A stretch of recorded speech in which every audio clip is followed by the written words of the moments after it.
How's life? Same shit, different pile. Everybody down! On the ground, now! Get the hell down! Hands where I can see you! Open the register! What's the matter, you deaf?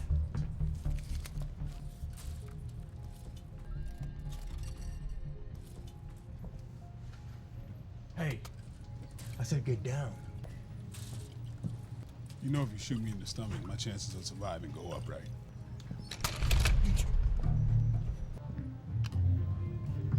Shoot him! Come on, come on, come on, come on, come on! Shoot Come on, him! don't make me do this myself. Send me home! You fucking crazy. No, I'm crazy, man. Patient. I know. Shoot me! Shoot me! Shoot!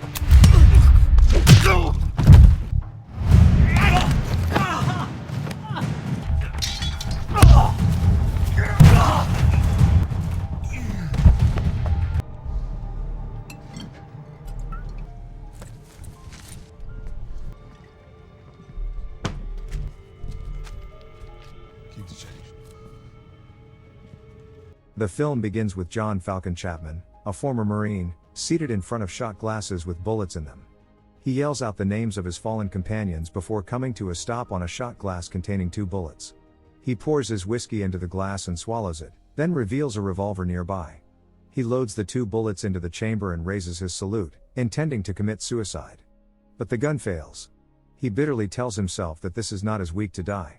He decides to slowly murder himself and goes to a corner store to get more death in a bottle. Suddenly, 2 guys burst into the store and order everyone out. Falcon continues to browse, and the perplexed goon must pique his interest. Falcon sees another opportunity and continues to encourage the man to strive higher if he wants to end his life. The man is at a loss for words, and Falcon, enraged by his indecision, knocks him unconscious. The other man tries to assault, but Falcon effortlessly knocks him down. He then goes through the goon's pockets and pays for his whiskey with cash register money. That night, Falcon is suffering from PTSD and has flashbacks to his missions in the Middle East. He tries to divert himself with a hard workout, but the trauma overwhelms him, and he punches a hole in the wall. The next morning, Falcon is awakened by a banging on the door and tries to ignore it, only to discover that it is his sister, Cindy. She blames him for forgetting she was supposed to be in town for a wedding and left her stranded at the airport. She forgives him anyhow, and they hug it out. Later, they go out to dinner and catch up on old memories. Cindy is concerned about Falcon, who insists he is doing well. She inquires about his meds, and he flashes a medicine case, but Cindy knows better and snatches the case, exposing that they are simply mints. Falcon then reveals that his medications make him mentally weak. He inquires about her charitable work in Brazil's slums, concerned for her safety, but Cindy assures him that she is okay, even implying that she will return tomorrow. The next morning, Cindy is packed and ready to leave when she discovers Falcon asleep on the couch. She kisses him farewell and leaves, wishing him the best.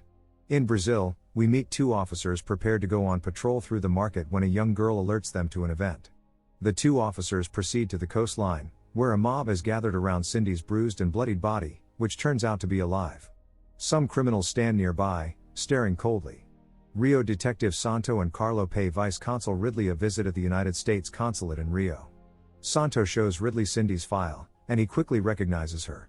He wonders who would do this, but Santo says it could be anyone from the slums. Falcon is at home when he receives a phone call regarding his sister's horrifying attack, and he immediately leaves.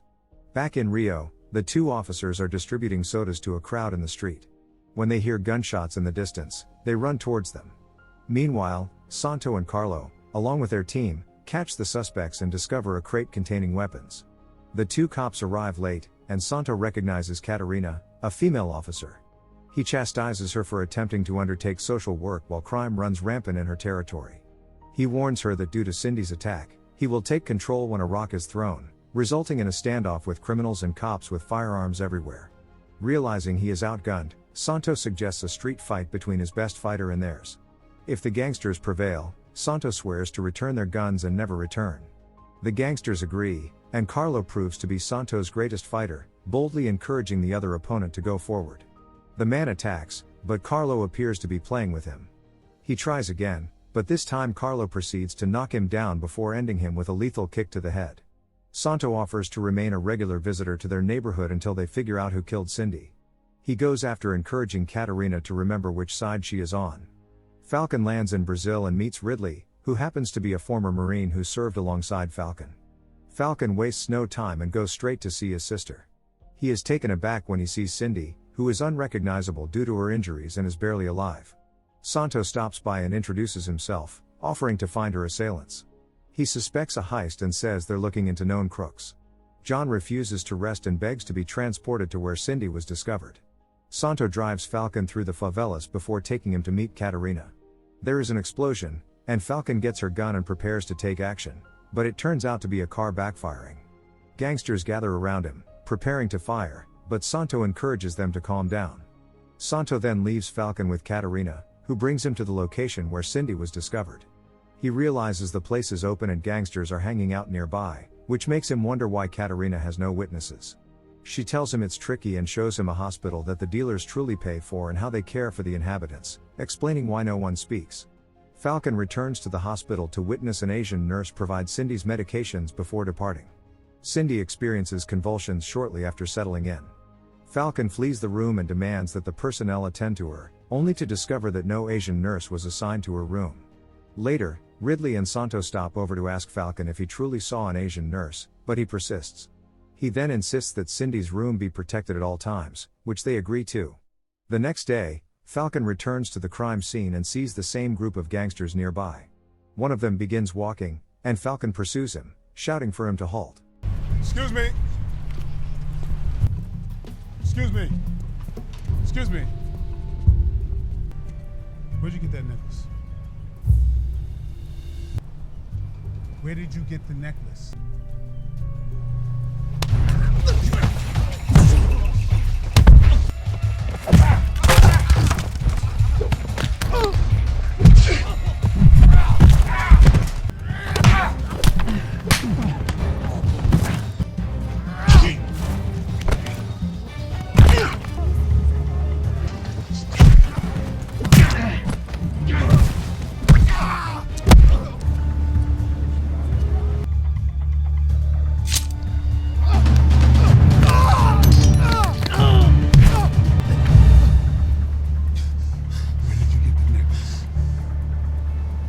Katerina intervenes, holding Falcon at gunpoint and demanding that he release the man. Katerina then identifies the man as Kuka, Cindy's co-worker whose sister was also killed a few days ago. The man then shows Falcon a photo of his sister, and Falcon apologizes for the attack. The man then hands Falcon Cindy's notebook, and Falcon instructs him to keep the necklace.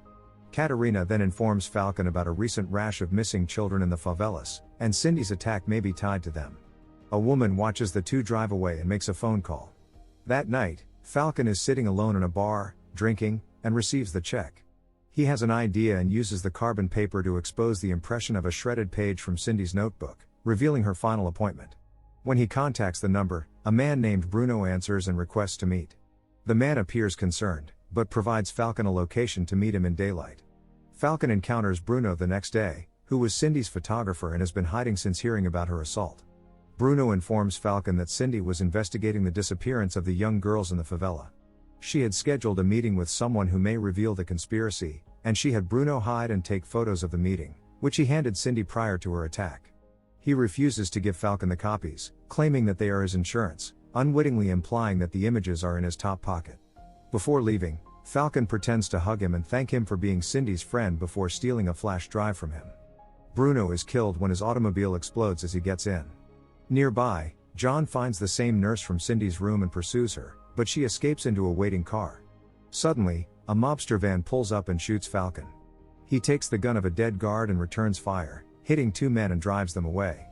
Falcon brings the flash disc to Ridley, who discovers who Cindy was meeting with. Falcon recalls the tattoos of the men who shot at him, and Ridley believes they may be Yakuza. Falcon is then able to decipher a clue in the pictures, the name of a neighboring nightclub, Kronos. Ridley then insists on having Falcon as his backup. Falcon enters the full nightclub and recognizes the man Cindy was meeting with, who turns out to be the DJ. There are guards nearby, so Falcon waits until the DJ exits the booth and goes to the restroom. One guard is keeping watch, but a quick kick to the head knocks him down quietly. Falcon confronts the man in the restroom and shows him a picture of Cindy, but he refuses to speak. Falcon then places him face down in a toilet bowl till he confesses. He tells Falcon that he performed smuggling. Cindy discovered this and questioned him about it, but he did not hurt her. His customer, however, had men monitoring and was the one who hurt her. He gives Falcon the location of his client, and Falcon grabs his briefcase and departs. Later, we see Santo instructing his crew, showing them photos of notorious criminals involved in people smuggling and telling them to execute everyone without hesitation. Falcon and Ridley are on their way to the destination when he opens the bag to show shipment documentation, but Ridley notes that the documents are forgeries. Santo and his team arrive in the favelas and begin hunting down the criminals, ruthlessly killing them when they attempt to fight back or flee. Ridley and Falcon arrive at their destination, which turns out to be a high-end brothel. Falcon comes alone, carrying the briefcase, and searches around for the owner. One man sees him and calls upstairs to the Asian woman named Tomo. She finds Falcon at the bar and tells her man to deal with him. One soldier approaches Falcon and leads him to a balcony. When he looks over, he notices guys pulling young girls out of a vehicle and even recognizes Kuka's sister. The guard immediately attacks, but Falcon dodges and kills him. He searches and discovers the females gathered in a room, but guards arrive and begin looking for him. Santo's guys are still mowing down the gangsters when one of them spots men loading ladies into a truck. He kills one man and subdues the other, then reports his findings to Santo. Santo and Carlo arrive at the scene, but Santo kills the officer, takes the gun, and returns it to the criminal. He then calls Tomo directly, revealing that he killed everyone Cindy spoke with, and arranges to collect his reward. Back at the villa, a guard discovers his fallen friend and reports it to Tomo, who mobilizes all of her men. She then phones her boss, Hiramoto, the leader of the Yakuza, who instructs them to kill Cindy. Hiramoto then contacts Santo and instructs them to take care of Falcon. The DJ stands before Hiramoto and apologizes for losing the shipping manifests, but Hiramoto demands no excuses. He approaches the DJ and takes out a katana, expressing his fondness for the weapon. He then fatally stabs the man before coldly polishing his blade. Back at the villa, the guards catch up with and surround Falcon.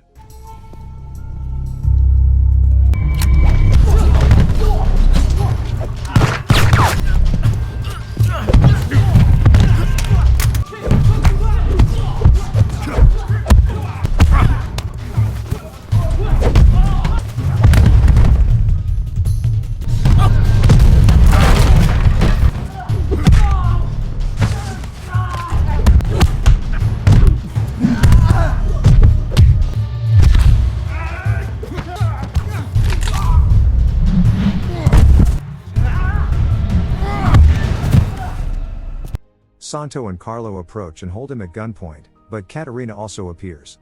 Falcon informs them about Kuka's sister and the other girls, but the room turns out to be empty. He shows them the fake shipping manifests and concludes that the Yakuza are attempting to ship the females. Santo instructs him to hand up the DJ's briefcase so that they can investigate, and Falcon obeys, trusting him. As Falcon departs, he wonders how Santo knew who owned the bag and assigns Katerina to check on his sister. Katerina's on her way to the hospital. Meanwhile, Tomo has already come and entered Cindy's room. She attempts to withdraw her life support, but Katerina shoots her and orders her to put her hands behind her back. Santo and Carlo take the suitcase to a Yakuza-controlled shipping yard, unknowing that they are carrying Falcon, who kills a nearby guard. He notices the ladies being relocated and calls Ridley, instructing him to show there with backup. Hiramoto and his men hear gunfire on the docks, so he orders them all to investigate and draws his katana, preparing to join the fight. The men begin searching the building for Falcon, who begins shooting the men after snatching a gun. He works his way through the warehouse, narrowly missing being shot while taking out all of the thugs. Santo and Carlo are on his track and begin exchanging bullets. Falcon, on the other hand, manages to crush Santo under containers before being attacked by Carlo.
up a better fight than your sister.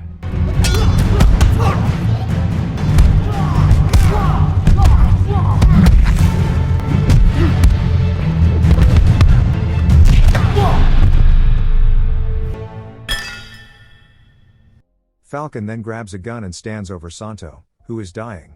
He gives Falcon the key to his locker, which contains files on everyone Hiromoto has bribed within the government. He laments the path he followed in life, and Falcon gives him a gun so he can finish things on his own terms. The remaining gangsters are apprehended, and Kuka's sister, and the other females are saved.